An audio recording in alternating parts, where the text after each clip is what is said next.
Welcome to our ALASC alumni interview panel. I'd like to welcome Sara Brewington, a business analyst from McKesson Corporation, Abbi Dansiger, a librarian at the Fine Arts Museums of San Francisco, Young Lee, a librarian at Rio Hondo College, and Zemirah Lee, a librarian at National University in San Diego. And so the schedule for this meeting will be, I will ask a series of questions to our panelists and give them time to answer each question. And then at 5:45, I will open the floor up to questions from our audience who can ask them via chat or ask over their microphones. So please keep your microphone muted as an audience member, and if our hosts want to start their videos, they are welcome to do that. And so you're welcome to answer the questions in any order or in alphabetical order, if that makes things easier. My first question for all of you is, please tell us a little bit about your organization and what your responsibilities are at your organization.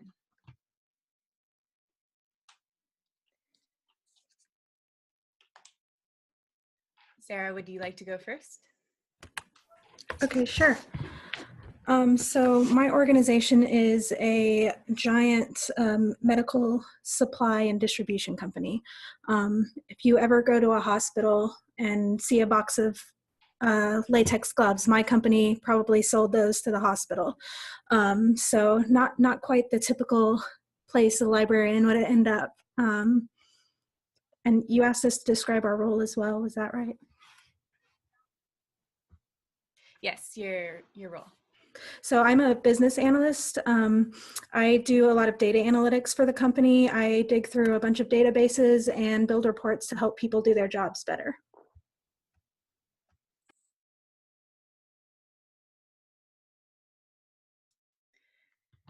Abbi, would you like to go next? Sure. So I'm the librarian for the Fine Arts Museums of San Francisco. That's two museums, the De Young and the Legion of Honor. And we are separate institutions, but under the umbrella of the Fine Arts Museums of San Francisco. So I work at both museums. I'm one librarian for two museums. So I am basically a solo librarian. That means I do everything. So I manage the collection, I do the cataloging, I answer reference questions. I'm primarily supporting the curatorial and conservation staff at the museums, but I do handle research questions from different departments within the museums as well as from the public.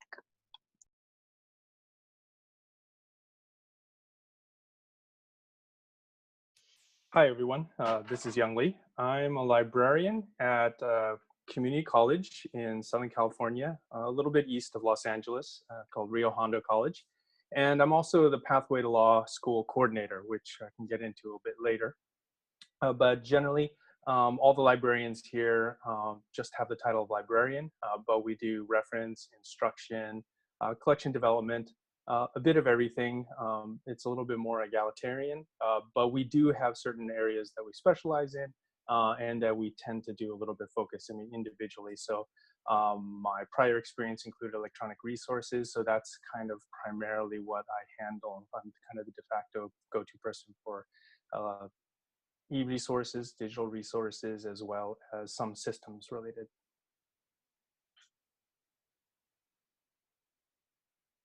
I guess that leaves me next. You know what, while I'm speaking, I'm just gonna turn on my camera so I can say hi to everyone. My name's Zem, and I am a user engagement librarian with the National University, which is actually located in San Diego.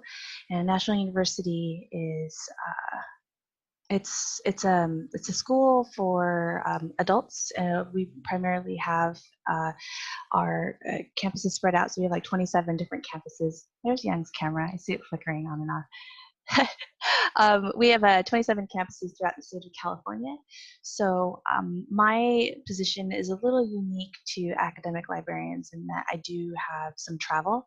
I liaise with the School of Health and Human Services. So that involves working directly with nursing students in the community health programs, and health sciences. So my big campuses for on-site instruction would be Fresno, Los Angeles, Costa Mesa, and here in San Diego.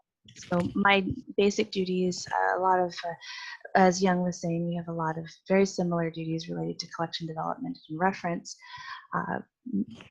For our position here, because we have one library for all of our campuses, and that's in San Diego, we really focus a lot on marketing and outreach. So I'm one of the few librarians here that actually leaves the library and liaises a lot with the faculty at each of our respective campuses and programs. So there's a heavy marketing and outreach aspect to my position as well, in addition to all the fun information booky things that we get to do here at the university.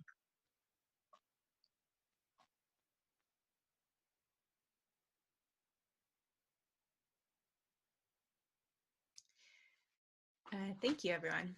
So my next question is, how did you get to this organization? And what was your path? And what was the application process like for your position?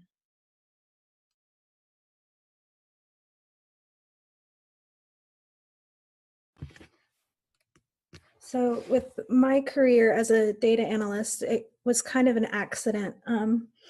My plan was always to get a master's in library science, and as I was working through grad school, I also worked full-time, and I got my first job as an analyst right when I started grad school, and I started to fall in love with information science in a new kind of way. So I was able to tailor my degree to the more web programming and information architecture pathway, and I kind of was able to advance my career and learn in school as I was working. The application process was actually pretty easy. I got a lot of skills from my classwork, my technical classes that I took there at SJSU. So I was able to, give a couple of examples of the data projects I had done in the resume and interview process. So that actually really helped me out a lot.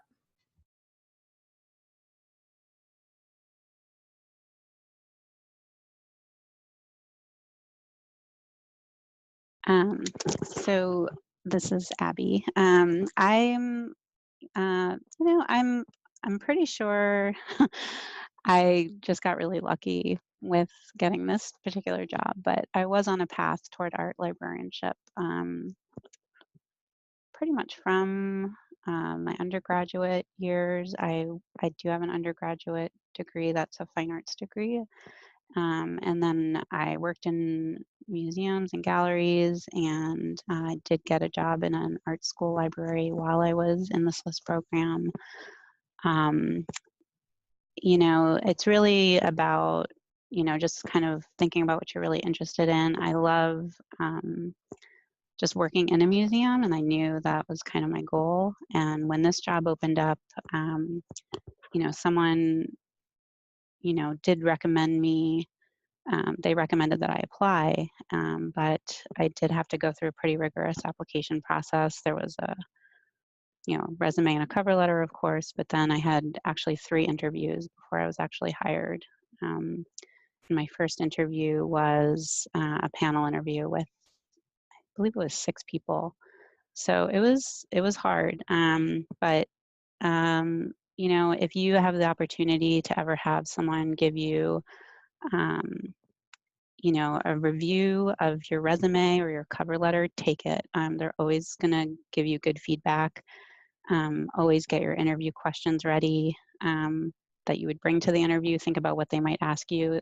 The goal is to always practice. If there's a job that you're applying for that you really want, there's going to be a lot of other people that want it too. So just my advice, just from my experience with this process, is to just think about what it is that you can bring to that job, and also practice as much as you can.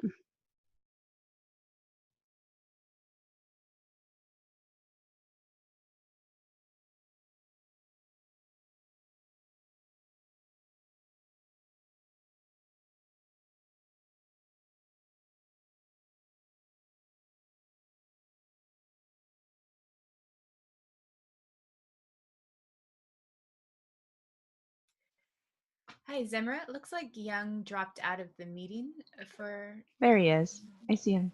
Oh, you do? Well, I'll go ahead and go. Could you Sorry about repeat that. the question one more time, really quick? Yes. How did you get into your organization, and what was your application process like? Okay, Young, I'll go ahead and go first. Give you a second. How did I get into this organization? Well, you mean in school. So I originally actually started out wanting to pursue the public librarian track. But what it was, and it's probably the same for a lot of you, students out there, you kind of just fall in line with a subject or topic or a professor that you just really, really loved. And for me, um, it was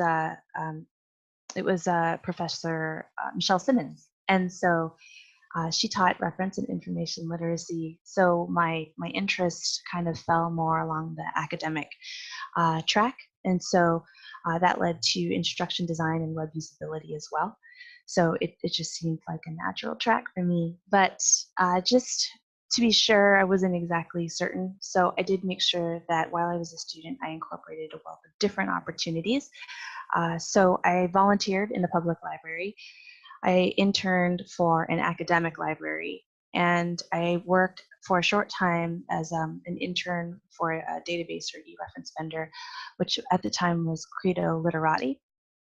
And I hung out with a bunch of special librarians just to give me an idea of what it was I wanted to do. But again, it always just seemed to lead me back to academics. The pathway to get to this position, or what the interview was like, or to prepare for this, was you keep your eyes peeled for a listserv or whatever, try to join in on some professional organizations if possible. You get a lot of really good job recommendations for there.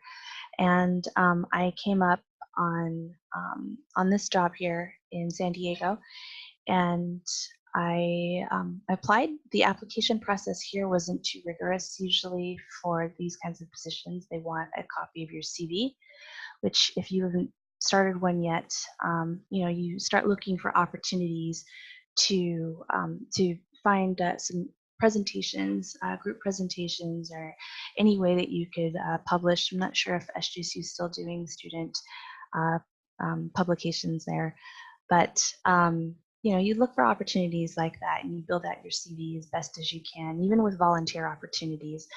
And so that seemed to really, really help.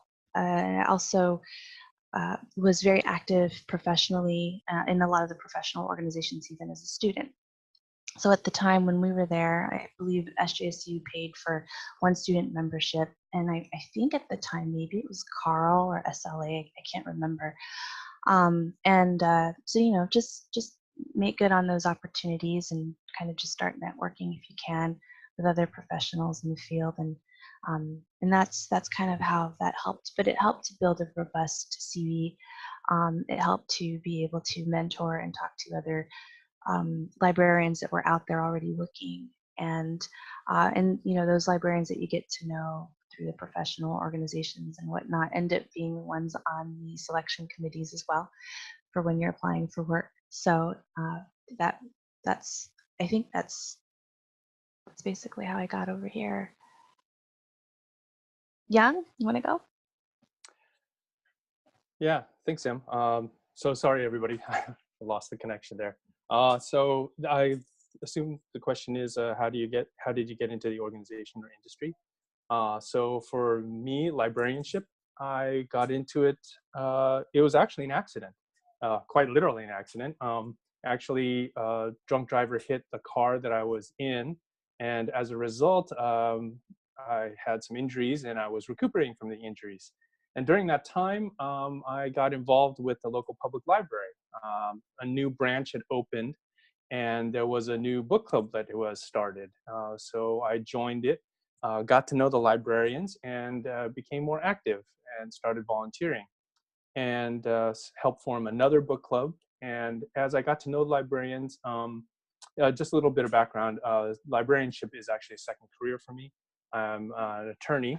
That was my first career, so I'm a recovering attorney. And my sister also was an attorney, and she was looking for a new career, transitioning. And so discussing with some of the librarians, I found out that a lot of them in the public library had gone through or were going through the San Jose State program. And so I did some research, and I told my sister, I was like, oh, actually, there's librarianship, there's this online program, but it's also not just librarianship, but information science. You can be an information professional. And so I was talking about it, and then she looked into it, and she actually signed up for, enrolled. And then 2 weeks later, I did as well, because I was also looking to transition to something else. I really enjoy helping people.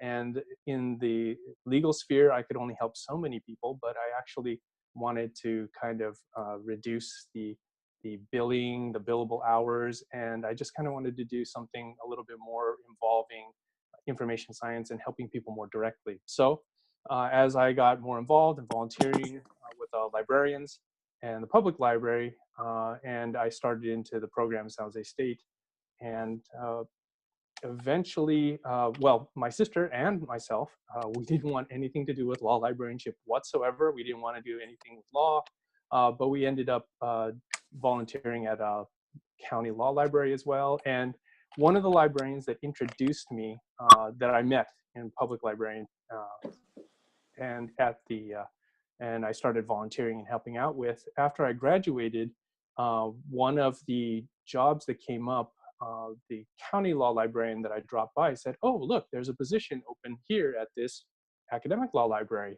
And that was the academic law library that my librarian friend at the public library had worked at prior to his current job. So then he introduced me, we went, and I met the people. I liked the area, the school, and I actually applied, and I became an academic law librarian.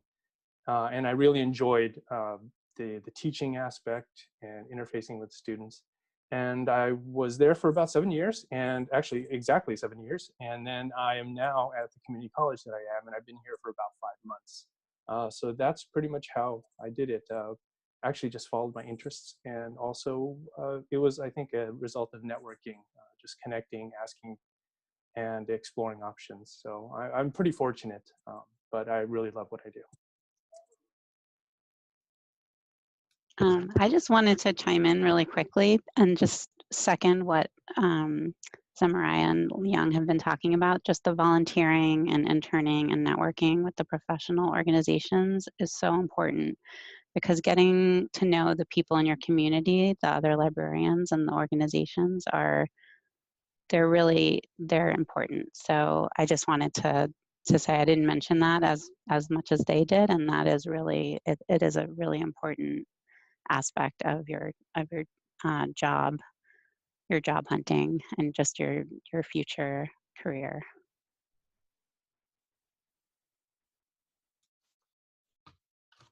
Great.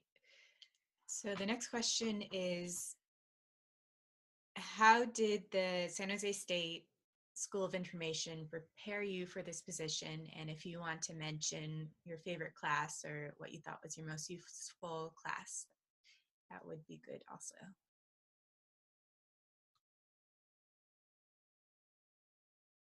So for me, right from the beginning, I signed up. I did a lot of research on the different pathways you could take for your degree, and knowing that I kind of wanted to shift my education towards a more technical thing, I signed up for the all of the classes on the web programming and information architecture pathway, and I loved every single one of those classes. I'm a giant nerd. I loved every bit of technical knowledge I could get my hands on. But I also being a book nerd at the same time, I was able to take some really cool classes on like ancient scripts, and I participated in the peer mentor program, which actually was one of my favorite parts of my experience there because it really made me step out of my box. I'm not usually one to step up and take a lead, so that helped me kind of prepare for kind of the project management aspect of the job that I have now. It's a lot of research, it's a lot of sitting in front of my computer doing coding and creating reports, but there's a lot of getting up in front of people who are 6 pay grades above me. So that really helped me step out of my box, and I highly recommend doing that.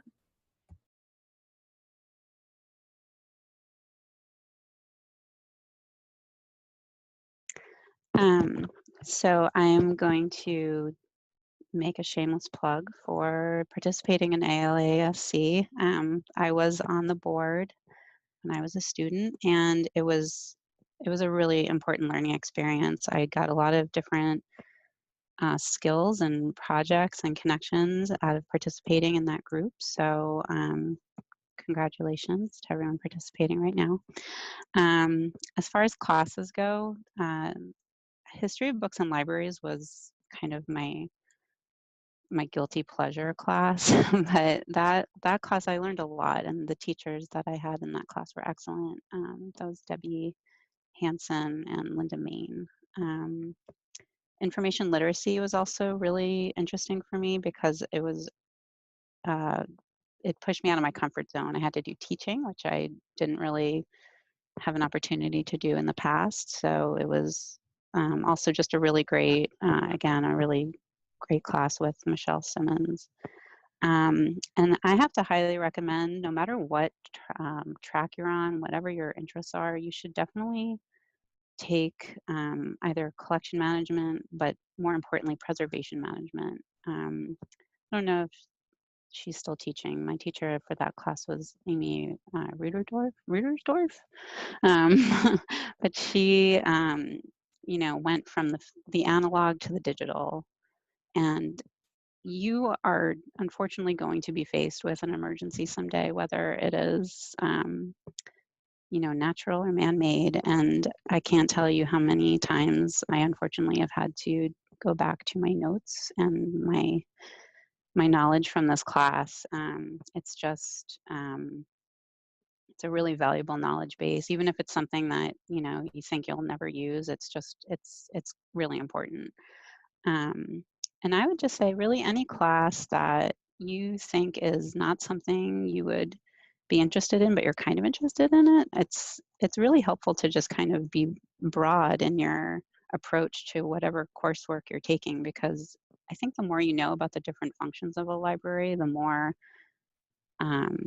just the more valuable you're going to be as an employee, because you'll understand what people are doing and why. And you might end up as a solo librarian. So then you're really going to be in trouble. No, just kidding. You're going to be asked to do a lot of different things.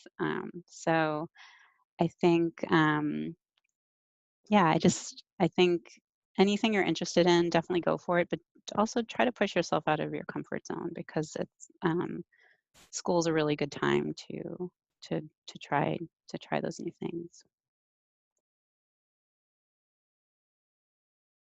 Hi, this is Young Yan. I just want to echo what was just mentioned about definitely trying to make sure you have a broad skill base. For me, as I mentioned, librarianship is a second career, and I approached it with all sorts of intentionality. I mean, I didn't have any real background in librarianship or information science, aside from, you know, being a lifelong user and lover of libraries. So for me, one of the reasons I chose San Jose State was specifically because, and I had a choice between SJSU or UCLA. Aside from the traffic issue of driving across LA to UCLA, I actually chose SJSU specifically because a lot of public librarians took the program, and I was like Zem, I believe, had mentioned, I was also interested primarily and initially in public librarianship, and so I wanted to take the program that everybody else had already gone through. And also, I felt that it would give me a good overview, broad overview, and give me functioning knowledge in the area. And I have tech skills, programming ability, and coding, and that was something I focused on a lot in the program, which I enjoyed. But then I also realized there are more things, other subjects that I should have taken. I didn't really have academic librarianship on my radar. And if I had and thought about it more, I would have done more. I would have actually taken instruction, information literacy, more research, and I would have boned up in those areas because having that background and experience would have been helpful. And of course, I didn't have any prior to switching over to librarianship. But one of the main reasons I actually chose SJSU was because it was online, because of the virtual. Some people look at it as a negative, and aside from the asynchronous classes, it actually, I wanted it because it's a built-in network worldwide, basically. A lot of people go through the program all across the world, and I felt that that was a built-in networking mechanism. And the fact that the class, SJSU's program, it was still hybrid a bit at the time. We still had Fullerton, so for like archives, etc. But because of the online nature, it actually forced my cohort, the people, well, there isn't an official cohort, but the people who went through at the same time, we actually reached out to each other locally, regionally, and we had our own meetups, and we created those, our own little networking circles. And those, I think, initial groups and the sharing that went on there was really invaluable. Learning from other people's experiences and getting advice and encouragement. Those things were really, really helpful. And to go back to something that was mentioned before, I kind of glossed over it, but one of the things I think actually helped me get the job was, aside from particular skills and because I had the JD and I was an attorney, was actually I did a lot of activities in professional organizations. For CLA, Student Interest Group, I headed that up. I did a lot of panels, presentations. So I was able to build up my resume and CV that way because I didn't have teaching experience, but the public speaking and the organization presentation, those activities actually helped a lot. So it kind of filled in the gaps, and it also helped me become more at ease with speaking in public. So SJSU, I think some people thought that the weakness in the program, I actually saw as a strength, and I think it really did help me a lot. I think that's me next. So I'm just going to roll right on along with that. Young, I can't agree with you more. I chose SJSU because I have children at home. And it's strange because, the advances that we can make with education now and having it appear online is just amazing. Really, the flexibility for it was great. I needed it. If it wasn't for being able to have that option, I would have never been able to have gone back to school. So the online portion of that is interesting because what I do now, most of our students are online. And so really, I think, and even with a lot of brick and mortar universities in an academic setting, they're just maybe starting to kind of roll into some of the online spheres. So I am seeing a lot more jobs open up for like online learning, more of the virtual spaces and whatnot when it comes to, academic settings and stuff. So the brick and mortar schools are slowly starting to catch up, but we have already, because we've gone to school in this setting, already have built up that strength.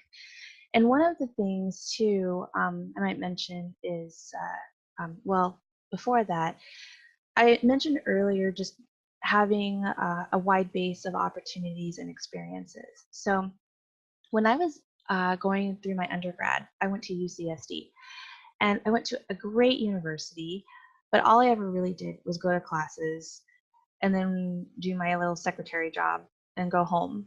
So I never really made use of the other opportunities that the school had. And now actually working for an online university, and a university that has a lot of online component, I'm so much more grateful for the opportunities that SJSU's provided to be able to pull together communities of students in an online setting. It's very difficult for that here. Again, the library is decentralized from the campus. There's 27 campuses throughout the state of California. A lot of the students are online in this situation. But trying to pull together people and your classmates, when I was going to school, and I don't know if the platform is still the same, but there were like chats for each of the classes. So every time you took a class, your classmates would load up and chat. You'd see the same people on all the time. And it's interesting because all the same people that you see online and using those tools and technologies, they end up using them for all the classes. And those are the same people that as I graduated, those are all the people that stayed active in school and stayed very active professionally. And those are the same names that I would see at conferences, at presenting. And so we've all kind of like grown up in that sphere of just having an online presence. So I, along with the classes, which were great, I realized pretty early on that I wanted to pursue the academic career track. So again, I'd mentioned information literacy, reference, instruction, design. But it was the experiences outside of classes that really helped me feel a part of the university, helped me really get to know my professors and my classmates outside of a class setting. So I actually remember very early on, we had a group project maybe in 204, which was management. And so a bunch of us would get together and we're like, let's go to the ALA conference, which was in Los Angeles at the time. So we met up together and met each other face to face. And we stayed friends all the way through graduation. I see Debbie Ferris online. And so Debbie, I don't know if you still are overseeing the peer mentor program, but I got a chance to be a peer mentor, and that took the place of the credit for special projects, or LIBR 290. So that's an opportunity to be able to pop in and be kind of like a new mentor to new students starting up. So you get to see the backside of the learning management software, and at the time we were using Blackboard. So that gave me kind of a sense. You got to look at some of the papers, help evaluate what we were doing in class, and get everyone kind of onboarded with using a lot of the online tools and services and email and discussion boards and stuff like that. So that was really, really helpful. On top of that, I also volunteered for the virtual conference, the Library 2.0 conferences that are free. So I was a moderator there for 2 years. I was in the program for 3. And so you get a chance to see what's kind of like to operate, and submit proposals to go to conference and to have that experience. And that was a very good experience for me. And also, you want to pay attention to the opportunities that pop up on the listserv. So I hopped on an opportunity to be a project manager for a big federal research project. It was like a 3-year-long project funded by the IMLS, and it was working with Dr. Anthony Bernier studying young adult spaces nationwide. So I was on that project for a year. I had to facilitate meetings with other researchers. We worked on a publication. I think it was in that experience I really learned all about interlibrary loan and how to really, really get down and dig and search for articles. And that was a paid position. It was paid and funded out of a grant. And that position, that project management position and experience doing that, I think really looked good on my CV when I first started applying for work.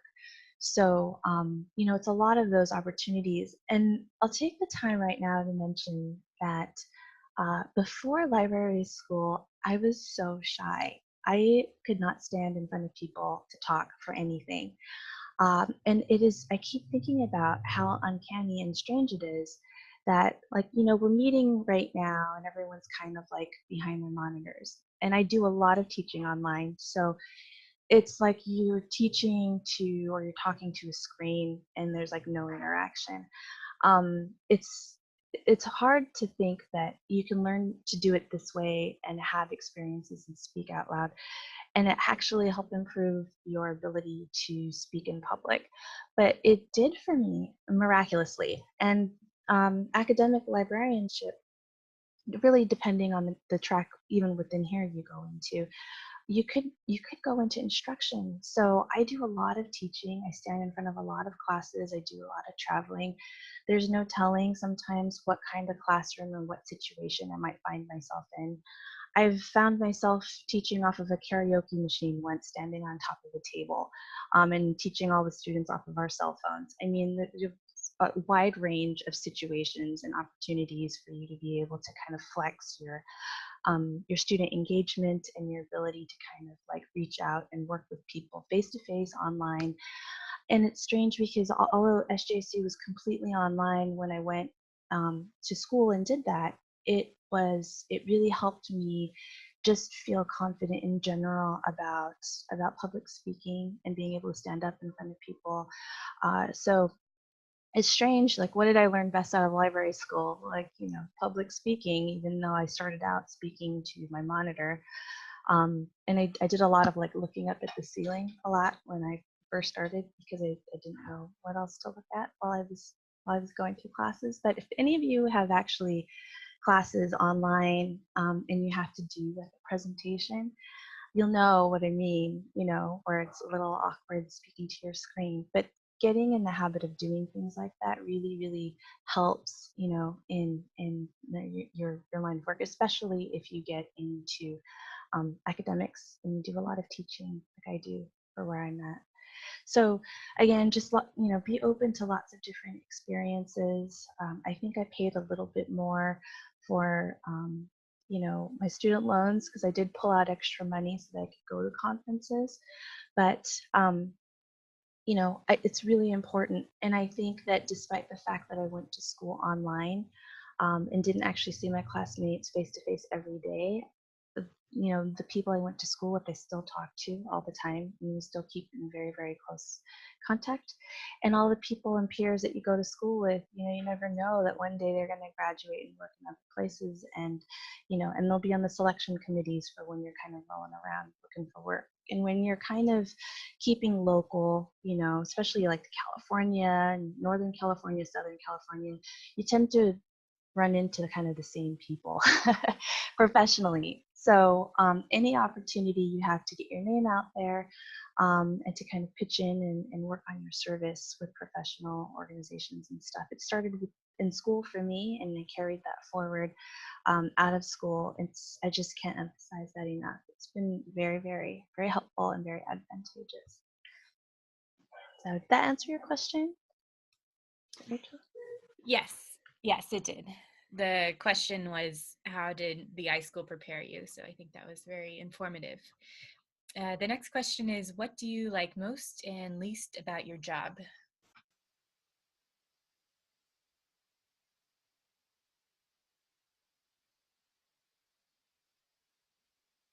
For me, I really like that my job involves, on top of the growing technical skills, it involves a lot of research. It's not exactly where I expected to end up, but I'm still glad that I get to have that moment of figuring out a problem in my job. Like I'll be working on a report and something's not working, and I'll work on it for days and it'll frustrate me, and I'll finally get there after researching the web and books and like asking other peers. And when I finally get there, it's just this beautiful moment of clarity and joy when I can say that I accomplished something that I didn't know before. So there's always a constant, there's a constant environment of learning in this job for me. The thing I like the least, I don't know, sometimes I feel like a corporate sellout. I wish sometimes that I had gone more in an educational way, but I think overall I ended up where I needed to be.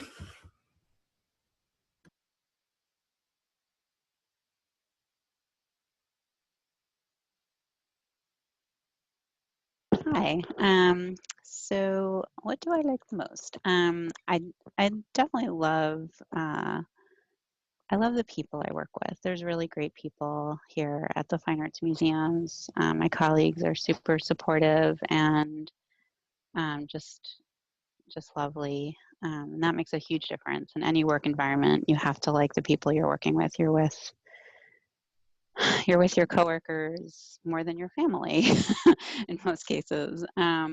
So that to me is such a huge selling point. And I love working in a museum and getting to be around amazing art and getting to see behind the scenes is incredible. And just the research questions I get are fascinating. And it's always an art history mystery that I'm working on. So it's really fulfilling. And the things that I like the least are, well, I'm not going to be able to retire anytime soon. Definitely, I'm not here for the paycheck, but it's, it's hard. It's stressful some days. There's a lot of politics. There's a lot of, funding is really scarce in libraries in general, but especially in an art museum, especially a nonprofit. It's, you're going to be basically fighting for scraps, even with your colleagues whom you adore. So that part is kind of the sad part. And there's, a lot of advocacy that you have to do. I mean, the people who use the library, of course, are thrilled that I'm here, but then there's people who don't even know I'm here. And there's people in the administration that sometimes are, confused by why we have a library. So that part is a little bit of a pain point. But even when I think about the things that, kind of just bring me down, it always comes back to, well, how do I feel about the work I'm doing? And I really enjoy it. And again, just being able to help people that I like and just being able to think about interesting things all day is, it's a gift. And I am, for the most part, I'm more in the, I like my job more than I am stressed out by my job.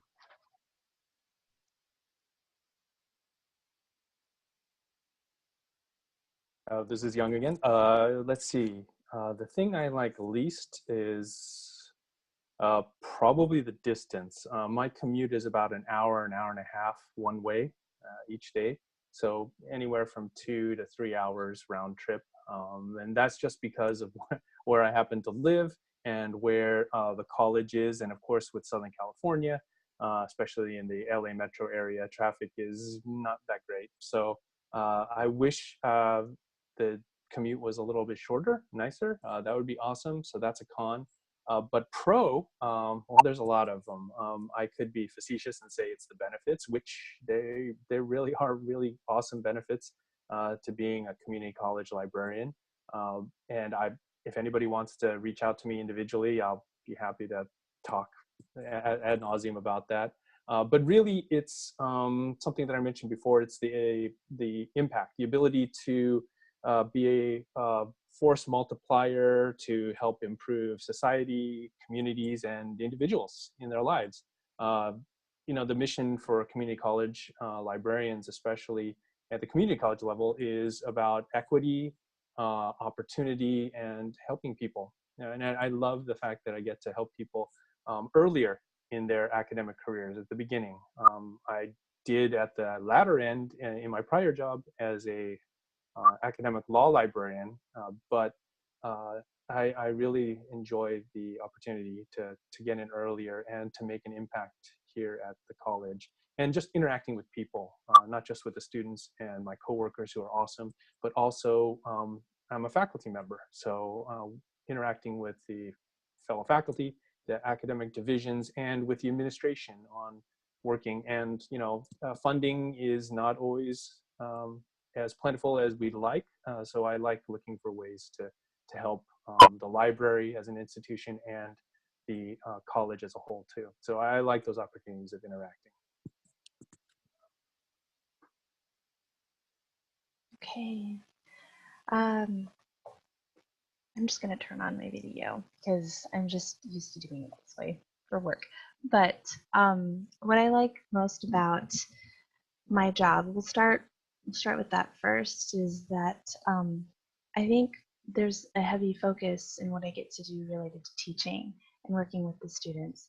So what I love best about this is working with students, working with faculty, getting to show them something cool, something that's going to help make their research process, their processes for accomplishing their educational objectives and their projects, and giving them tools that they can use not only just now in school, but also to help them just be lifelong learners, to teach them just the general process of how to do certain things. And it's that light that like pops up behind someone's eyes and they get really excited, like, where you're working with someone and they almost can't wait to leave because they want to use what you just showed them.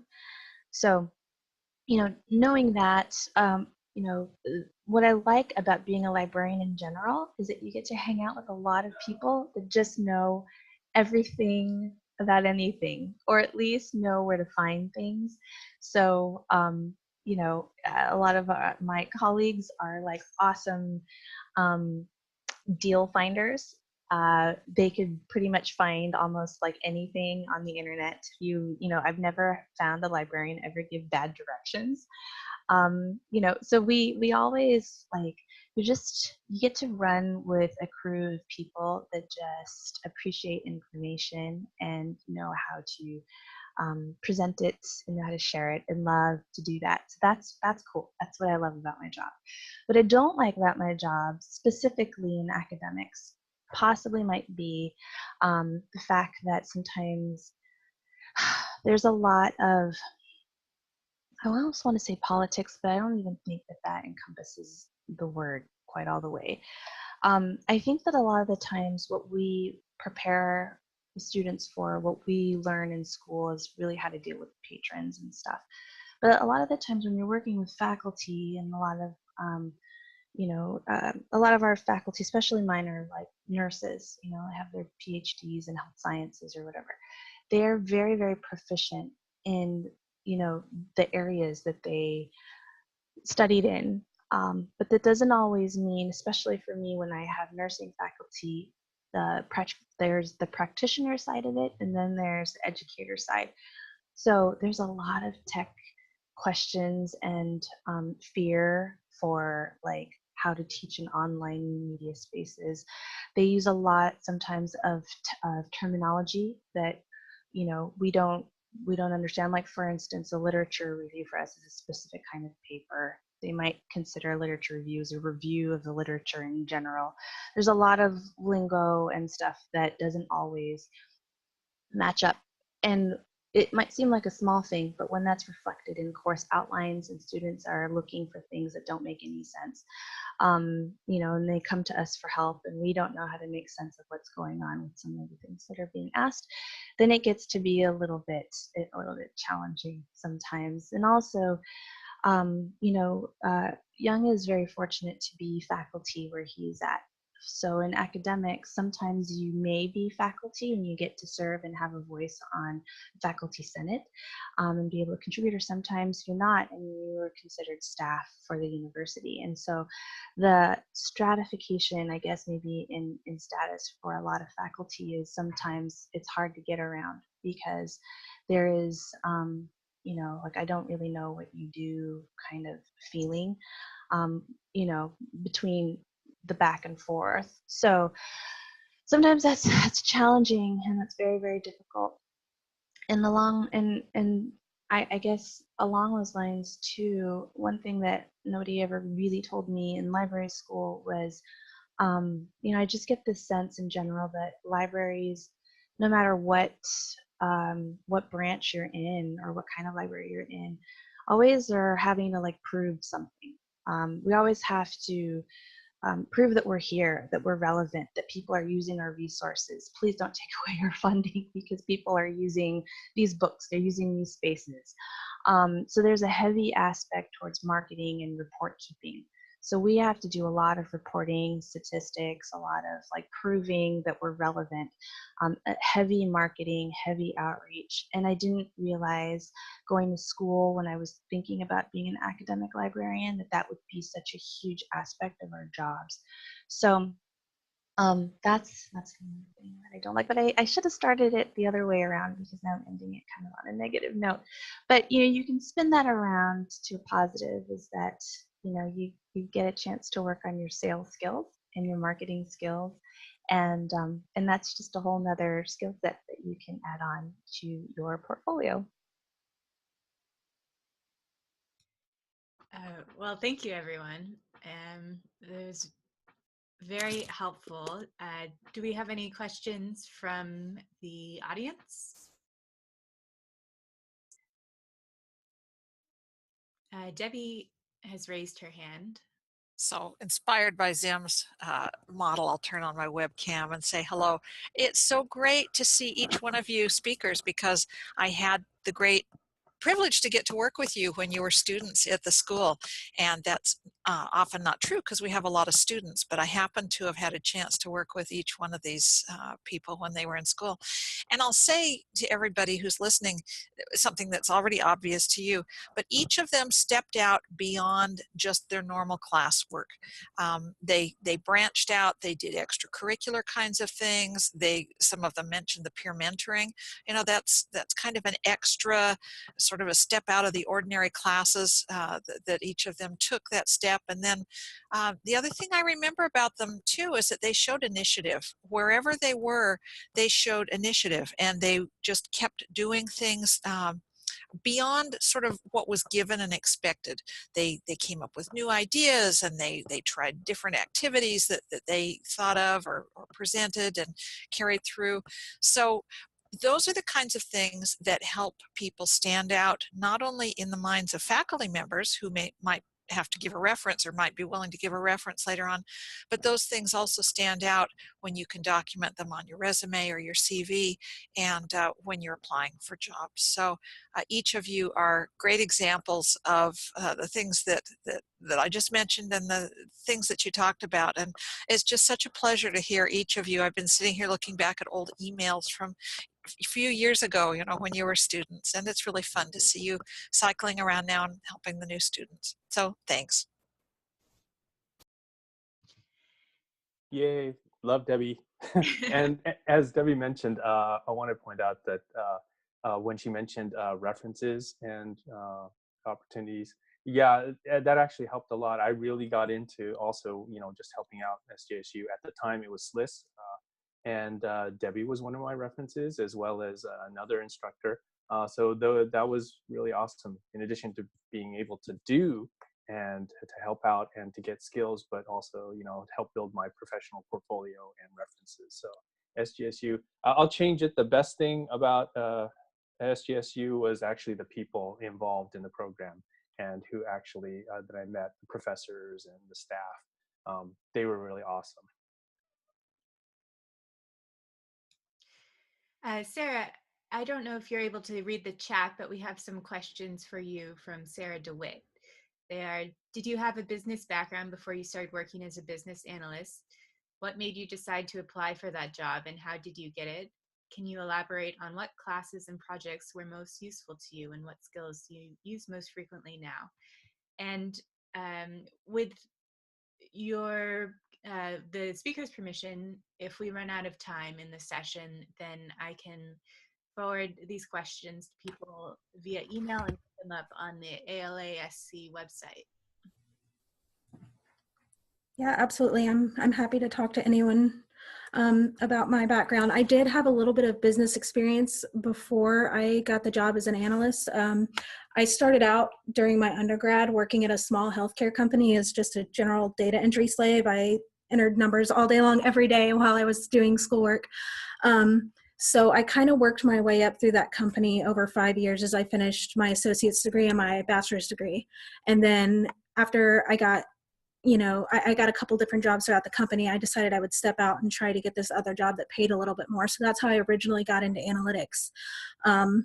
from there, I got that job and I had no idea what I was doing. I had to learn a lot of new stuff as I started working there, and that kind of helped me decide what classes to take. I took a lot of classes on information management. Like I took a SQL PHP course, web design, where basically the professor had us design an entire library website throughout the semester and tie a background database into it to build kind of a search and find function for the library.